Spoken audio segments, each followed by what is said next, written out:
Hello dear fans. How to learn German faster. Learning German on your own is a small feat. To do this, you will need to speak, listen, and read in German every day. If you are ready for this, go ahead. Necessary. German language manuals and guides, internet, many new German friends to practice the language every day. Instructions.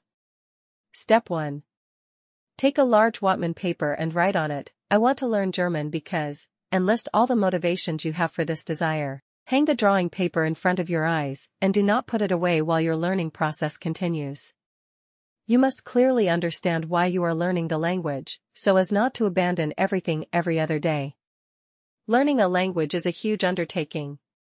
Step 2. Start by learning the alphabet. Watch films, TV series, talk shows in German. Do this to get used to speaking German. Don't go for films that are too complex, go for something in between that uses more colloquial speech, because you need to start simple.